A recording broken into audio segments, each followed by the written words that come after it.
Buenas noches, queridos telespectadores. Nuevamente, luego de unas prolongadas vacaciones, en el mes de agosto, hemos querido empezar este programa con un tema que podríamos decir que ha sido de actualidad y será de actualidad en breve, y que tiene que ver precisamente con la ley hipotecaria y con la dación de pago.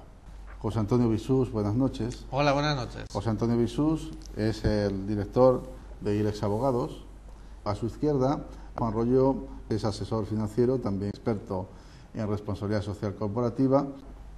Tengo a dos personas más, Javier Blanca Serrano. Buenas noches, Javier. Hola, buenas noches. Que viene por a dedicar a la Asociación de Usuarios de Bancas, Caja y Seguros. Es economista y bueno, pues es el responsable de la asesoría bancaria, ¿no? También nos acompaña a su derecha Pablo Malo García. Buenas noches a todos. Buenas noches, Pablo. Pablo es máster en Dirección de Comercio Exterior y Derecho Comunitario, letrado en ejercicio desde el año 1993, miembro de la Comisión de Derecho de la Circulación, Responsabilidad Civil y Seguros del Real Ilustre Colegio de Abogados de Zaragoza, miembro de la Asociación Española de Abogados de Responsabilidad Civil y Seguros, y es responsable del Departamento de Derecho Procesal de ILEX Abogados, y bueno, pues tiene una amplia experiencia en lo que se tiene en los tribunales de justicia, pues me imagino que aquí en Zaragoza, ¿no? Aquí en Zaragoza, sí. Bueno, hay que decir que en muchos casos los bancos y cajas de ahorros concedieron las hipotecas, pues incluso hasta por un periodo, decíamos en anteriores ocasiones, hasta 40 años, incluso en algunas pocas más ocasiones también de hasta 50 años, préstamos de hasta 50, 40, 50 años a las familias, lo que ha significado, pues naturalmente, gracias a pues el crédito barato, un endeudamiento de las familias que ha pasado prácticamente de estar sobre el 45% en el año 1995 a estar sobre el 140% en el año 2008. Yo imagino que si hablamos de 2010, que no tengo las cifras aquí, podríamos hablar incluso de algunas cifras más, de un porcentaje mayor. Es decir, el rato de endeudamiento sobre la renta de las familias ha crecido espectacularmente. Bien, una de las razones por las cuales siempre hablamos de las dificultades que tenemos las familias es porque, es decir, la crisis que estamos viviendo en la actualidad probablemente tenga sus orígenes también en las propias leyes. Aunque parece ser que bueno, decimos, bueno, es una crisis financiera, pues evidentemente lo ha sido, es una crisis de liquidez, en donde se ha restringido la liquidez, no hay suficiente crédito, pero a diferencia de lo que ocurre en otros países, pues en España fundamentalmente, cuando los tipos de interés bajan, pues ha habido un sobreendeudamiento, ya no solamente de las familias, sino también de las empresas. Ese sobreendeudamiento se ha canalizado a través de las entidades de crédito, es decir, a través de los bancos y cajas de ahorros. Bien, cuando ese endeudamiento va creciendo, pues se va haciendo insostenible, y cuando hay un corte en la liquidez, cuando ya no llega liquidez, es cuando realmente sentimos de lleno pues la crisis, ¿no? A esto naturalmente no es el único factor, hay otros factores que bueno, podríamos ir comentando y lo hemos comentado en otras ocasiones y en otros programas, pero quizás sería conveniente pues hablar de ese sobreendeudamiento privado, aunque también lo haya público, ¿no? Porque se ha convertido en el titadine, si podemos decir de alguna manera, que ha hecho saltar por los aires la estructura económica y financiera de este país. Aunque esta vez no toca explicar el problema desde el punto de vista macroeconómico, he querido dar esta pincelada, porque lo que sí que me interesa ahora es hablar quizá a lo mejor más dentro del ámbito microeconómico de la familia, del hogar, de la pequeña empresa, a ver cómo ha afectado o cómo le ha afectado esta crisis y qué se ha podido hacer y qué no se ha hecho para bueno, intentar que las familias y las empresas pues no sufrieran pues este grave problema que estamos viendo hoy en día. Y como pienso que el endeudamiento exterior pues ha sido de alguna manera parte del problema, pues había que haberlo analizado, y esto es lo que vamos a hacer y lo vamos a analizar, pero centrándonos en un elemento básico de esta crisis, que vendría a ser pues la labor de nuestra banca comercial. Porque en definitiva además es que a la banca comercial se le ha entregado dinero, ¿no es así? Ha habido mucho dinero público que se ha canalizado a las instituciones financieras, a los bancos y cajas, y sin embargo ese dinero no se ha canalizado hacia las familias, que probablemente ha sido o podría haber sido otra alternativa, una alternativa viable para poder superar esta crisis. Nuestro experto, Pablo Malo García, en principio, que nos cuente esta ley, ¿cuándo se legisla la ley esta de hipotecaria? Bueno, en primer lugar, yo lo que os puedo venir a aportar aquí es lo que es la práctica judicial, la que todos los días se mueven los juzgados, ¿vale? Yo no creo que sea un problema en estos momentos de lo que tú estás llamando ley hipotecaria, ¿vale? Los problemas que surgen precisamente del final de eso, que es la ejecución hipotecaria, ¿vale? La ley hipotecaria actualizada sí que tiene mucha regulación, pero en cuanto a los efectos de la introducción que tú has hecho, lo que va a ocasionar problemas en las familias no es en realidad esto, sino el procedimiento de cómo luego se ejecutan esas hipotecas cuando no llegas a pagarlas, ¿vale?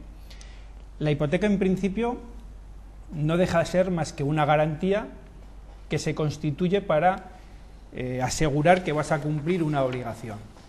Además, lo que habitualmente y en la calle llamamos hipoteca, en realidad se llama préstamo con garantía hipotecaria, es decir, estamos uniendo dos contratos. Por una parte va el préstamo que nos hace el banco y por otra parte va la hipoteca, que solamente lo que hace es garantizar ese préstamo, ¿vale? La ley hipotecaria, el reglamento hipotecario, no viene más allá que a regular pues si la hipoteca se presta sobre una finca, cómo se debe hacer, si los intereses que puede contener para ejecutar pueden ser de 1 año, de 2 o de 5, pero son normas que en principio no generan estos problemas.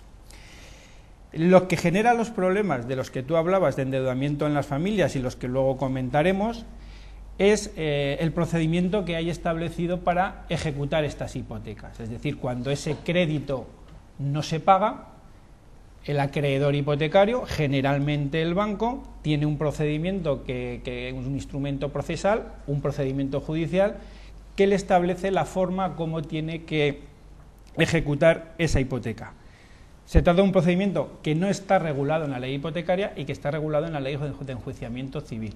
Y es ahí donde surgen los problemas y que ocasionan, pues por una parte, los problemas en las familias, que seguramente saldrán en esta reunión y se propondrán daciones en pago, y por otra parte ocasionan ciertos beneficios o lo que consideran beneficios en entidades bancarias. La ley, perdón que le interrumpa, la ley hipotecaria de alguna manera favorece a la mayoría, es decir, favorece a los hogares, favorece quizá a lo mejor a una minoría, es decir, a los promotores, a los bancos, a las cajas. ¿Cuál es la visión que pues, se puede tener desde el punto de vista legal? Yo entiendo que la ley no favorece a nadie, ni a uno ni otro, el cumplimiento estricto y exacto de la ley. El problema es que del cumplimiento de esa ley el beneficiado siempre va a ser, por decirlo de alguna manera, el pez grande, siempre es el banco. Estamos generalizando, las hipotecas pueden ser entre bancos o pueden ser entre personas que se hacen un crédito, pero remitiéndolo a los bancos, al final, evidentemente, en una hipoteca las cláusulas benefician. Bueno, el beneficio será una cuestión que cada uno determinará, pero en principio están pensadas para quien tiene que cobrar esa hipoteca. Es decir, viene a ser aquello de que tú, de hecho la hipoteca es un contrato unilateral, no necesita que se firmen dos personas. Yo, que tengo que devolverle al banco un dinero que me ha prestado, soy yo, sin necesidad de que intervenga el banco, quien le digo, aquí tiene mi inmueble, que si yo se lo ofrezco como garantía. El banco en principio no tendría necesidad ni siquiera de suscribir ese hipoteco si no hubiera antes el préstamo hipotecario que comentábamos. Cuando yo doy una garantía a alguien, es evidente que la mayoría de los artículos a quien van a beneficiar es para quien va a tener que cobrar esa garantía. Lo que sí que es cierto es que eso se acrecenta todavía más cuando de determinadas disposiciones pues surgen cosas que llaman la atención luego cuando la hipoteca se ejecuta, como es el valor de tasación y demás. El valor de tasación de las viviendas, por ejemplo, bueno, en teoría tendría que, bueno, o sea, se suele dar sobre el 80%, pero en algunos casos hemos visto que conforme han, digamos, ha aparecido esta reducción de los tipos de interés, pues los bancos han, cuando había liquidez, evidentemente, han empezado a dar créditos por encima incluso del 100%. Correcto. ¿Esto es legal? Sí. ¿Es posible? Es legal porque no hay absolutamente nada que indique que tú no le pagas el dinero que tú le prestas. ¿Por qué? Porque tú lo estás admitiendo y él lo está admitiendo. Vale, pero la garantía esa que admite el banco ¿Es solamente sobre la vivienda o en realidad sobre todos los bienes? En realidad es sobre todo los bienes. O sea, hay un principio general en derecho español que establece el Código Civil, en 1911, creo recordar que es, que dice que todos somos responsables de las obligaciones que contraemos, sean nuestras deudas, tanto con nuestros bienes presentes como futuros. Y eso es básico y es fundamental y es así. Es decir, nosotros siempre vamos a ser deudores de todo de lo que debamos, ¿vale? Cuando llega lo que tú dices, dice, vamos a ver, me tasan la vivienda. Esto depende de la situación financiera. Me tasan la vivienda en un determinado importe y llego al banco y me dice, no, a usted le doy el 80% del valor de tasación. Qué casualidad que yo necesito más, tengo problemas. En épocas de bonanza han llegado a dar hasta el 120%. La única normativa que hay que tienen es la propia interna de los bancos, que estás dando 120.000 euros, por ejemplo, cuando solo te dan una garantía de 100. Si tú lo quieres hacer y tus superiores o la política del banco en esos momentos es hacerlo, la ley no existe nada que te lo permita, que te lo impida. El problema va viniendo después, ¿vale? El problema va viniendo después cuando añades otras cláusulas entre las partes que nada tienen que ver con lo que establezca la ley hipotecaria. Y entonces llegas a cláusulas de vencimiento anticipado. Cuando me dejas de pagar una cuota, me tienes que devolver inmediatamente todo el préstamo. Eso no lo dice la ley hipotecaria, eso es un acuerdo que llegamos porque lo primero es la deuda del crédito que tenemos. La hipoteca solamente es la garantía. Las partes, siempre por intermediación de los bancos, que son los que se quieren asegurar, van introduciendo nuevas cláusulas. Se hablará de la dación en pago, no hace falta preverla. La ley hipotecaria prevé la dación en pago. El artículo 140 de la ley hipotecaria lo prevé. Así es. Dice simplemente que se podrá pactar entre las partes que ese bien inmueble generalmente sobre el que se constituye la hipoteca se entregará en pago de toda la deuda. ¿Qué es lo que pasa? Que cuando vas al banco y le dices eso, el banco te dice que nanay y por lo tanto ya no se quita de la hipoteca. La única obligación que existe en lo que estamos hablando es que en esa escritura donde se constituye la hipoteca, de común acuerdo, comprador o hipotecante hipotecado, tenemos que ponernos de acuerdo en el valor de tasación de la finca, sea el que sea y el que entendamos que sea, a los únicos efectos de que cuando yo la tenga que ejecutar judicialmente no entremos en discusiones de lo que valga la finca y ese sea el precio de tasación. Ese es el precio de tasación y por lo tanto es el precio en el que la finca sale a subasta, el que hemos pactado previamente en escritura. Si no aparece en escritura ese precio, ni siquiera podría haber un posterior procedimiento de ejecución hipotecaria. Ese es el único efecto que tiene el precio de tasación. Vale. Servirá de tipo para la posterior subasta que indudablemente habrá en el caso de que la hipoteca se impague y evidentemente se ejecute judicialmente. Una persona que decide comprarse una vivienda sobre los 300.000 euros, pero al cabo de 6 meses se queda sin trabajo o sufre un problema a su empresa y se tiene que ejecutar la venta de la vivienda. Estamos diciendo que esa tasación que se ha hecho sería el valor al cual se subastaría la vivienda. El tipo inicial de salida sería. El tipo inicial de salida.